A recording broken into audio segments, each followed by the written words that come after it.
Halo semuanya, kembali lagi bersama saya Michael. Di video kali ini kita akan coba update keadaan market crypto ya, karena memang ini ada koreksi dalam atau mungkin bisa kita bilang dump juga sih, banyak orang yang panic selling. Nah kita akan bahas kira-kira apa sih penyebabnya, dan yang paling penting adalah apa yang harus kita lakukan sekarang nih, kira-kira apakah kita cut loss sekarang karena memang sudah cukup dalam ataukah kita hold lagi. Kita akan bahas secara outlook juga. Jadi teman-teman stay tune sampai akhir video juga, and kalau kalian suka video ini jangan lupa share videonya, like dan juga subscribe ya. Thank you semua, kita akan langsung masuk pembahasannya aja ya. Bisa kita perhatikan sendiri, Bitcoin turun cukup dalam ya, sekitar 18% ke 47.000, bahkan sempat bottom itu di sekitar 42.000 bottom sekarang ya. Kita belum tahu bottomnya apakah akan terjadi penurunan tambahan atau enggak. Bitcoin turun, kita bisa perhatikan juga beberapa altcoin juga turunnya cukup signifikan. Oke, kita bisa perhatikan juga kalau lihat dari 24 jam terakhir yang naik, kita bisa perhatikan ini adalah stablecoin BUSD, USDC, USDT ya, yang di $1. Jadi ya bisa dibilang ini cukup parah juga ya untuk koreksi atau dump ini. Ini adalah beberapa altcoin juga yang terkoreksi cukup dalam. Kita coba cek untuk Fear and Greed Index dulu deh. Untuk Fear and Greed Index bagaimana? Untuk Fear and Greed Index di level 25. Jadi ini kita sudah masuk dalam extreme fear lagi. Dan kalau kita analisa lebih detail lagi ya, selama 1 bulan nih ya, ini nanti kita bisa lihat nih selama 1 bulan terakhir atau 3 bulan ya, kita bisa perhatikan. Nah 3 bulan terakhir kita bisa lihat kita sudah hovering di sekitar fear index nih, mulai dari pertengahan November, dari 18 November kita sudah turun ke dalam zona fear.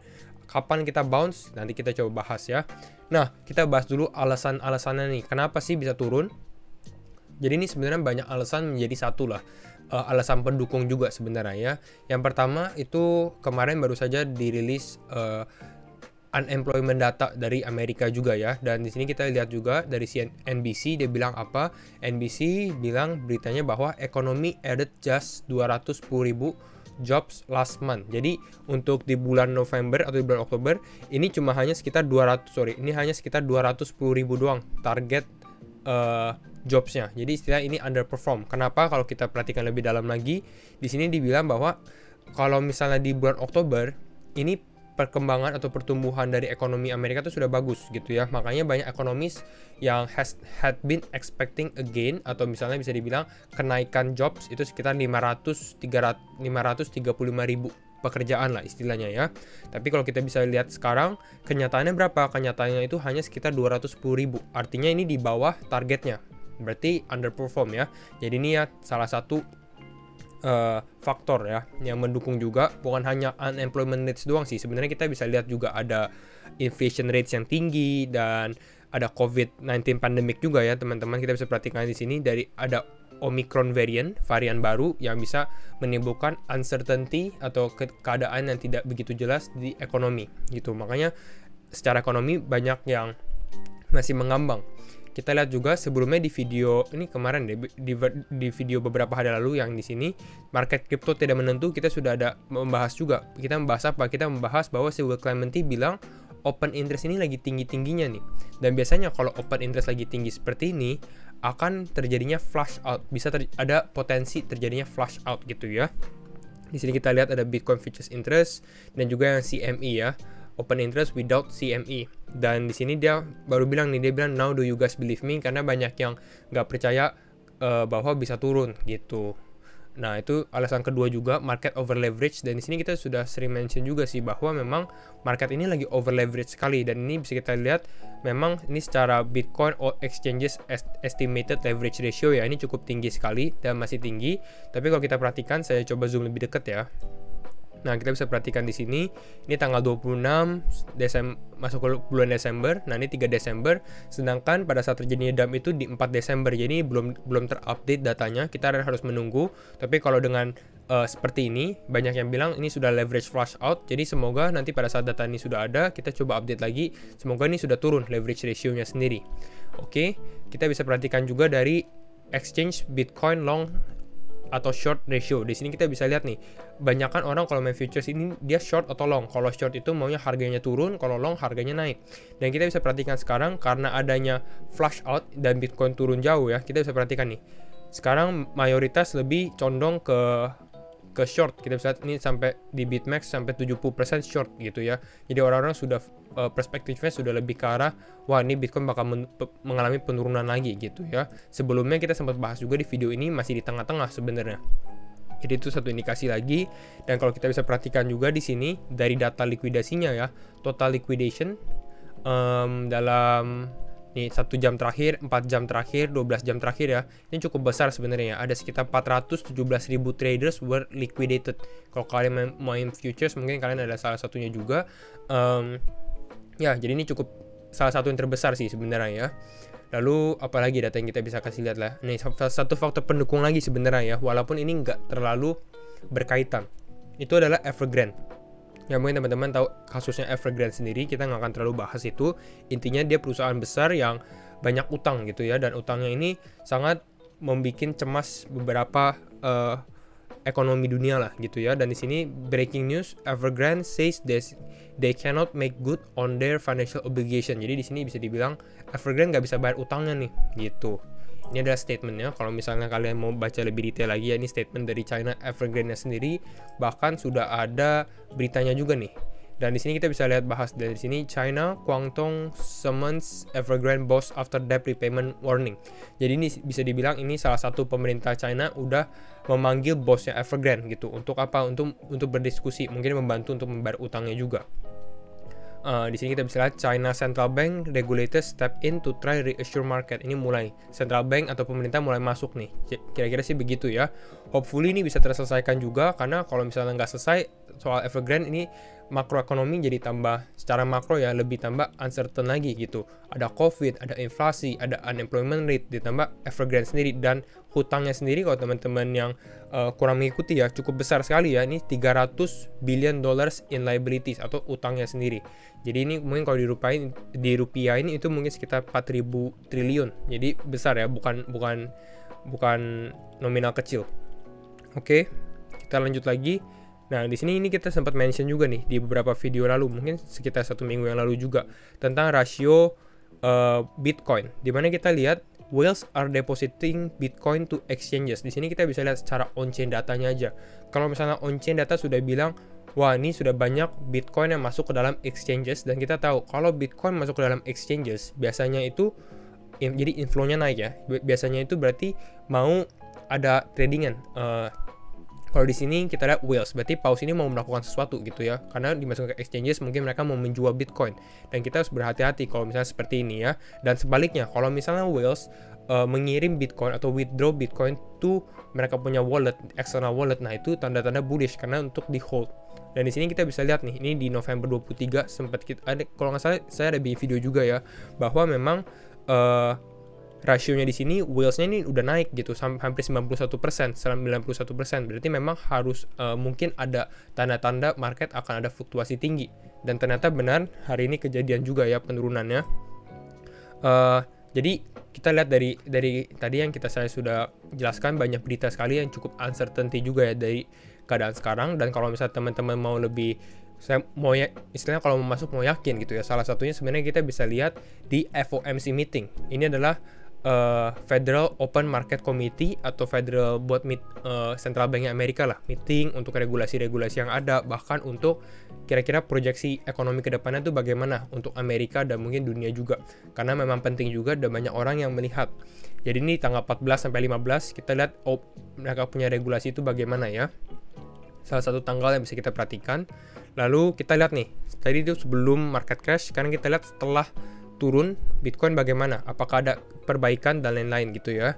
Yang pertama kita bisa lihat Finex Whales. Finex itu Bitfinex ya, jadi ini adalah salah satu exchange juga, just put their 40k bits. Jadi ini ada whales juga, jadi ada whales yang jual, tapi ada whales juga yang pasang order untuk membeli gitu ya. Dan kalau kita lihat dari Will Clementi, dia bilang apa, bahwa ada paus yang awalnya ordernya ada di 40.000 sekarang dilepas gitu. Jadi mungkin yang awalnya bisa menjadi support kuat, kalau misalnya sampai 40.000 ini mungkin bisa turun lagi, kira-kira seperti itu ya. Hopefully enggak seperti itu, karena ini sudah agak lama sih beritanya, sudah dari beberapa jam yang lalu ya. Itu yang pertama. Lalu yang kedua, kita lihat dari si Recapital. Recapital di sini bilang bahwa ini Bitcoin hanya retesting doang nih dari watch pattern-nya. Apakah benar-benar retest? Ya, kalau misalnya kita lihat dari seperti ini, memang dia lagi retest ya. Tapi nanti kita lihat nih, apakah Bitcoin masih kuat atau enggak ya, secara teknikalnya juga. Ya, lalu kita lihat lagi perkembangannya. Nah ini, kita sempat bilang tadi kan, open interest-nya cukup tinggi. Dan kita lihat around 3.3 billion atau sekitar 3,3 miliar Bitcoin open interest just got close out in 1 jam doang. Dalam 1 jam 3,3 miliar dolar itu kena close atau mungkin kena likuidasi gitu ya. Sekitar 17% of all contracts yang open. Jadi sebelumnya open sekarang udah ke close.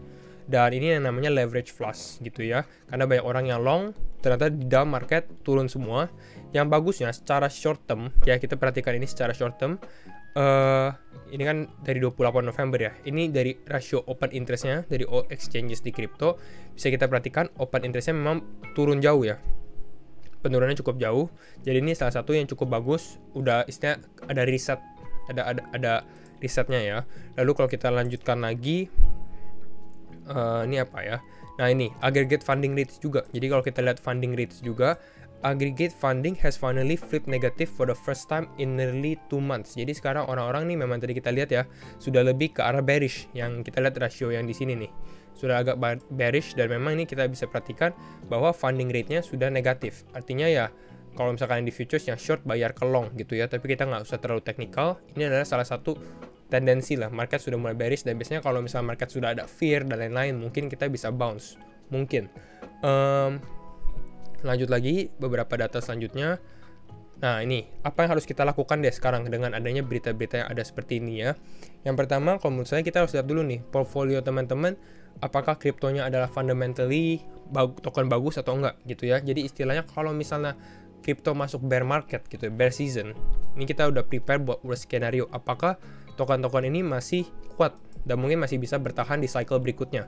Ini adalah beberapa token yang cukup kuat. Kita bisa ada Luna, ada Avalanche, ada Phantom, Kadena, ada Solana, Atom, Ethereum, dan sebenarnya masih banyak lagi ya. Teman-teman bisa research masing-masing dan bahkan ini bisa aja yang ada nggak begitu bagus ya. Ini tergantung analisa teman-teman juga.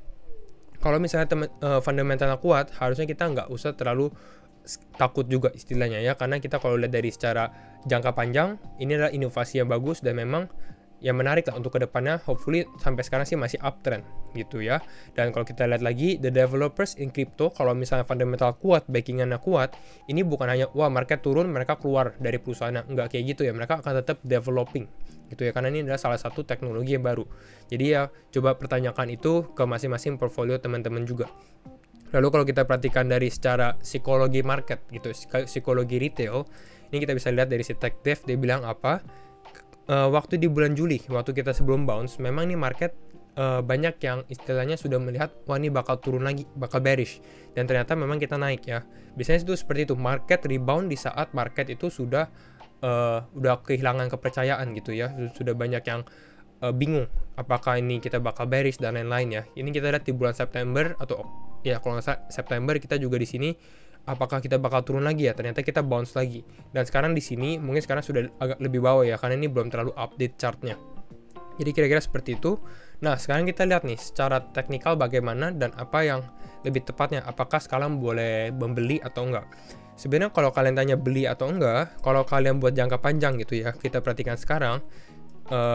Ini sih sebenarnya sudah cukup ada special price juga ya. Dan kalau misalnya teman-teman tanya beli koin apa kok, sebenarnya banyak sih. Kita baru aja bikin rekomendasi kripto, teman-teman masih bisa lihat, dan ini masih cukup bagus juga, masih relevan lah dengan keadaan market kripto yang seperti ini karena fundamental juga kuat.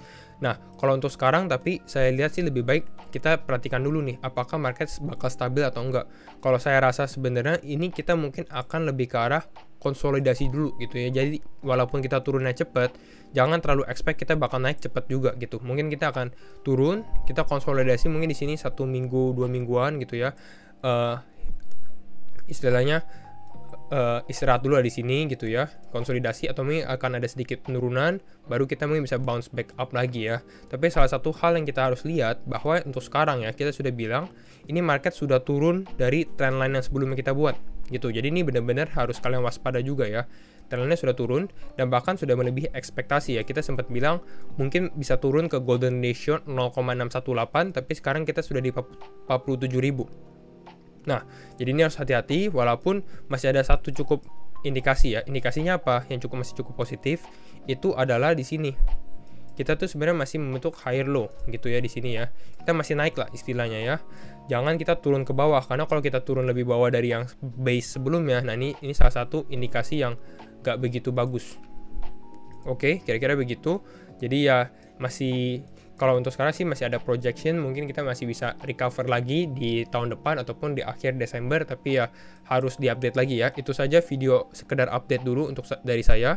Kalau teman-teman suka video ini, jangan lupa share videonya, like, dan juga subscribe ya. Thank you semua for watching and see you in the next video. Bye-bye.